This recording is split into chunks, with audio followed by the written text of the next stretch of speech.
एक कहानी होती थी अध्यक्ष महोदय, शायद बचपन में आपने भी सुनी होगी। राजा भेष बदलकर बाजार में आलोचना सुनने जाता था। ये सुनने जाता था कि प्रजा मेरे बारे में क्या कह रही है, मैं सही रास्ते पे चल रहा हूं कि नहीं। लेकिन आज का राजा, भेष तो बदलते हैं आज के राजा, शौक तो है उनको भेष बदलने का, लेकिन न जनता के बीच जाने की हिम्मत है और न आलोचना सुनने की। महोदय, मैं तो सदन में नहीं हूं।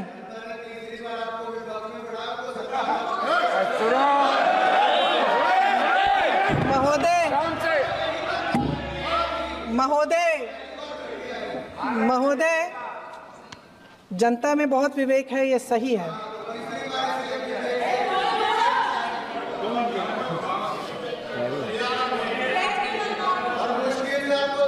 अच्छा महोदय, मैं सदन में नहीं हूँ,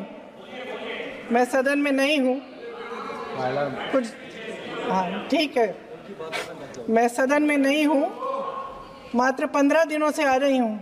लेकिन मुझे ताज्जुब होता है कि इन 15 दिनों में इतनी बड़े इश्यूज हैं, इतनी बड़ी बातें हैं, प्रधानमंत्री जी मात्र एक दिन के लिए, शायद 10 मिनट के लिए दिखे हैं सब।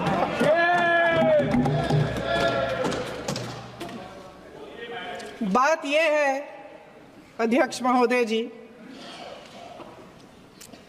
कि ये देश भय से नहीं, साहस और संघर्ष से बना है।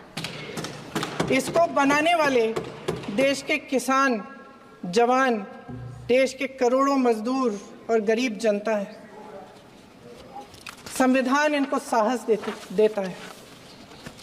मेहनती मिडिल क्लास है और इस देश के जो करोड़ों देशवासी हैं, जो रोजाना भयंकर परिस्थितियों का सामना करते हैं, उनको साहस देता है। वायनाड में जो आपदा आई, उसमें एक छोटा लड़का था 17 साल का। 6 घंटों के लिए उसने अपनी माँ को बचाने की कोशिश की।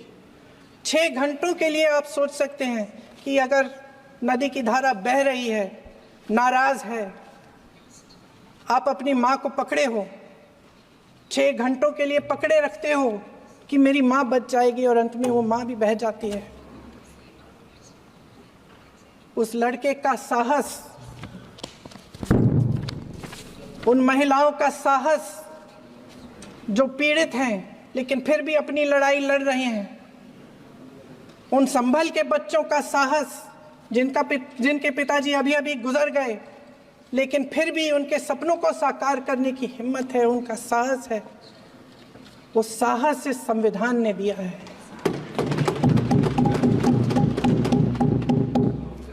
वो आत्मविश्वास इस संविधान ने दिया है। ये देश भय से नहीं चल सकता, ये देश साहस से ही चलेगा। भय की भी सीमा होती है, और जब वो सीमा पार हो जाती है, जब किसी को इतना दबाया जाता है कि उसको लगने लगता है कि अब मेरे पास खोने के लिए कुछ नहीं है, तब उसमें एक ऐसी शक्ति पैदा होती है जिसके सामने कोई कायर खड़ा नहीं हो सकता। ये देश कायरों के हाथों में ज्यादा देर तक कभी नहीं रहा है।